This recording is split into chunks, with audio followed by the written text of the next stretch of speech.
You waited till you got caught. I mean, you did. That's your opinion, yes. And no, that's true. The police report is saying he was drugged after meeting a female at a bar.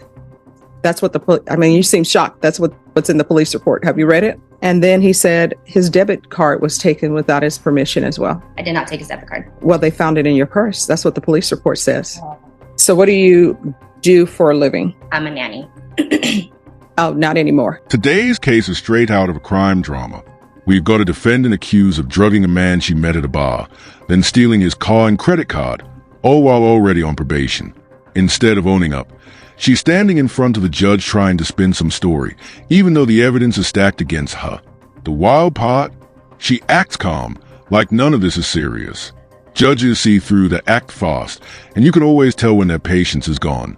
Do you think crimes like this call for straight jail time, or should probation even still be an option? Let's see how Judge Boy handles this one. Are you Janelle Garza? Yes, Your Honor. Counsel, you received all the discovery. Did you review it with your client? I did, Judge. Court will find that the state is in compliance with discovery. Ms. Garza, I'm showing you what's entitled Application for Deferred Adjudication of Community Supervision. Did you review that with your attorney? Did you understand it? Did you sign it? Yes, Your Honor.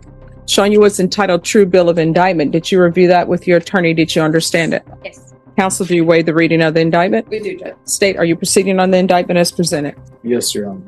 All right. Ms. Garza, I'm showing you what's entitled Court Admonishments. Did you review that with your attorney? Did you understand it? Yes, Your Honor. And did you sign it in all the appropriate places? Yes, Your Honor. Do you understand you're charged with the offense of unauthorized use of a vehicle? That's a state jail felony. The range of punishment is anywhere from 180 days up to 2 years in the state jail facility and up to a $10,000 fine? Yes. After reviewing state's exhibits 1 and attachments, the court will find there is sufficient evidence to find you guilty. The court will defer finding of guilt as you've applied for deferred adjudication. Are we proceeding with sentencing? We are, Judge. Anything you wish to say on behalf of your client? Yes, Judge. Ms. Garza, at the time of the offense, had been a drug addict for several years. When she was arrested, it was her first felony arrest, and it scared her. It scared her enough to get clean and to get a job. Since May 10th of this year, she's been clean. She did it on her own without going to rehab because she couldn't afford to go to rehab. And she's been clean for over 6 months. She has reconciled with her mother, and she's been employed since June of this year. She is a different person than the person that committed this offense because she understood and is willing to take responsibility for exactly what happened and wants to move forward with her life. She understood a change was necessary. And I think the person that you see today is a different person than the person that committed this offense. So we would request you place her on deferred adjudication because of that for the 2-year period and just follow the state's recommendation, Judge. And what did you do? No, with regards to this offense. What did I do? Yes. What do you mean? What did I do? You're here for unauthorized use of a vehicle. So what did you do? I took someone's vehicle without their permission. All right, because the police report is saying, at least he's saying he was drugged after meeting a female at a bar. That's what you seem shocked. That's what's in the police report. Have you read it? I went over it. It's just, yes. I didn't read that exact part. Oh, yeah, it says he was drugged, but I understand. So was he drugged? No. And then he said his debit card was taken without his permission as well. I did not take his debit card. Well, they found it in your purse. That's what the police report says. Because it says right here. I don't remember them saying anything about that, and I don't remember having the debit card or anything. It says, according to the original case number, victim had been drugged after meeting a female at the bar. Victim allowed the female to take him home in his vehicle. After waking up, he discovered his vehicle was gone with the keys, cell phones, and multicolored debit card. He found out later in the day his debit card had been used at a local gas station.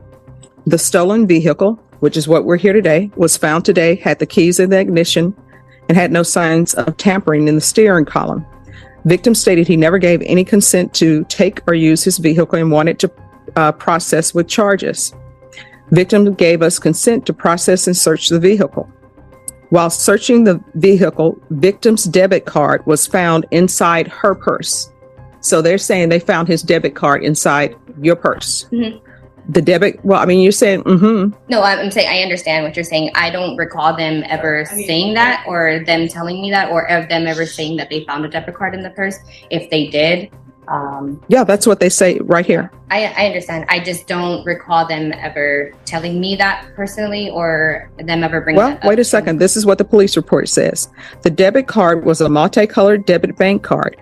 I also found a gray camouflage bag in the trunk with some work gear and victim's work identification card. Suspect, that's you, was advised of her rights and asked why victim's debit card was in her purse. Suspect said she found it in the vehicle and thought it belonged to her friend. The bag in the trunk, she said, was already there. She said she didn't know the vehicle was stolen. So the debit card was found in your purse. When you're drug tested today, what are the results going to be? I'll be clean. All right, so we'll do a drug test today, then I'll come back with sentencing. State versus Janelle Garza. So when's the last time you used marijuana? Yesterday. All right, so what? If there's one mistake defendants make over and over, it's lying to the judge. The second you do that, you've basically locked in the worst possible outcome. Judges actually respect people who take responsibility, even when it looks bad. But here, she's already on probation, and instead of being honest, she doubled down. The judge asked if she was clean. She said yes with total confidence, and then minutes later, her drug test came back positive for marijuana. That's not just embarrassing, it's proof she can't be trusted. Judges remember stuff like that, and it shows a pattern. At that point, all leniency is out the window. Personally, I don't see deferred adjudication happening here. Let's watch how this plays out. Your attorney was singing your praises about how you've gotten your life together and you did it all on your own. So why are you using marijuana? Well, I guess I should say I got my life together. I used to use meth for 5 years. I'm sorry, what? I used to use meth and amphetamine for 5 years. That's what I've been clean for the last 6 months. But marijuana is illegal here in Texas. So why are you using marijuana? It just helps me with my anxiety. That's basically it. All right. But as a part of the program and taking responsibility, Yes, when your attorney was singing your praises, talking about how you clean and sober, you know that sobriety does not mean that you're using marijuana. You should have stopped her and said, wait a minute. Let me tell you something. But you didn't. You waited till you got caught. I mean, you did. That's your opinion, yes. And no, I mean, that's true. Let me ask you this. Did you interrupt your attorney and tell her, I'm not clean and sober because I'm using marijuana? That's yes or no. Did you tell her that? I told her that I was using marijuana, yes. I mean, when you were before the bench? No. But because I just feel like there's different types of sobriety. For me, the meth use was really bad. So, and I couldn't carry a job for the last 5 years. And in the last 6 months that I have been sober from methamphetamines, I have been able to get a job and get a car and see my daughter every day and be a mom and be present. You're not allowed to use marijuana while you're on probation. I understand that. And I understand that I would not be able to use it and I won't use it. But do you understand you're not clean and sober? Yes. And so what do you do for a living? I'm a nanny. Oh, not anymore. I don't allow people on felony probation to be nannies, to be home health care providers, and especially someone who's not clean and sober. And who are you a nanny to? Is this a relative or somebody? Yes. Sister, cousin, who is that? All right. So that job is over with today. You understand? Yes. So how far did you go in school?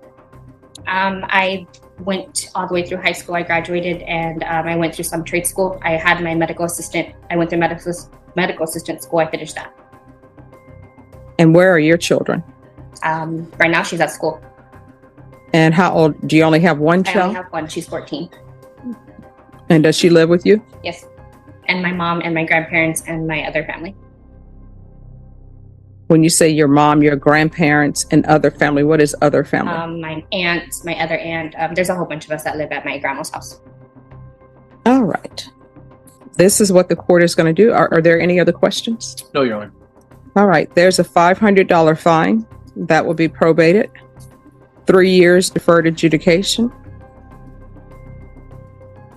Going to do a tap evaluation follow recommendations.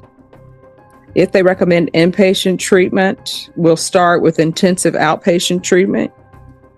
There's going to be 90 sober meetings in 90 days. I'm going to want her tested for levels. If the marijuana levels go up, then we're going to address that. Yes. There is going to be the UA hotline, regular reporting by Zoom or in person, 100 hours of community service restitution, parenting classes. Once she completes parenting classes, 50 of those hours will be deemed to be satisfied. You're either going to get a higher level education or either you're going to complete trade school or whatever you're going to do. That's going to be required. And once that's completed, then the remaining of the community service will be deemed to be satisfied. Proof of employment within 30 days. There's to be no employment as a home health care provider or with minors. There's to be no unsupervised contact with minors. Other than her daughter, accurate? No unsupervised contact with minors. With her. I'm sorry? I won't ever be unsupervised with her. I'm sorry, what? I won't ever be unsupervised with my daughter. All right. My mom always is there with her. Thank you. And do you have any CPS history? There was a long time ago, but they were both closed and dropped. All right. And what was the CPS history concerning? Due to my meth use. Okay. I'm going to want field visits one time per month for 3 months. And if there are no issues, then it'll be one time every 4 months. Restitution, if any, and no contact with Josiah Hernandez and counsel. If there is restitution that's determined by probation and you think it's inappropriate, you can come back for a hearing. Judge, I do think we're going to need a hearing. They've submitted numbers to restitution that we believe is inappropriate. Okay. All right. And probation, is there anything else she needs? Your Honor, I apologize. You said restitution, if any, and no contact with Josiah Hernandez? Yes. And it's Josiah. Thank you, Judge. Nothing else, Judge. Is there anything you need from the court to be successful? No, Your Honor. All right. And then if you all want, Ms. Ferguson will set it for a restitution hearing. I'm going to show you what's entitled Trial Court Certification of Defendant's Rights to Appeal. Did you review that with your attorney? Did you understand it? And did you sign it? And that's how the hearing wrapped up. She tried spinning her story, but between the evidence and the failed drug test, the outcome was obvious. Personally, I think jail time was the right call here. She didn't just make a mistake. She drugged a man, stole his car, and ran up his credit card. That's multiple crimes stacked together. Honestly, if the roles were reversed, I think a man would have been behind bars instantly.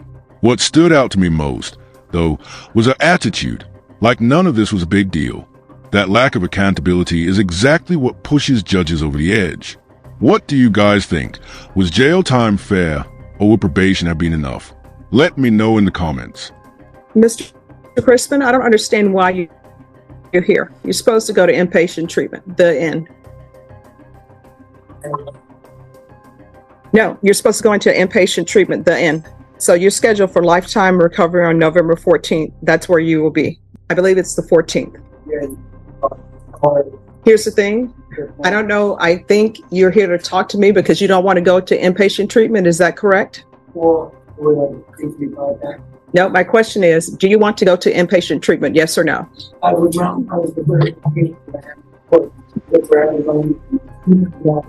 All right, you're going into inpatient treatment, Mr. Crispin. We've been dealing with your matter for months now. So you're scheduled for inpatient treatment. That's where you are headed. Oh, no, he's going to go on his own to lifetime recovery. Okay. That's how we both. You were still up in the air. Mr. Crispin, I want you to hear me carefully. All right. You are going into inpatient treatment at lifetime recovery. The end. Sure. Thank you. Why is there a double whammy on the same practice? I'm sorry, what? Why is there a double whammy?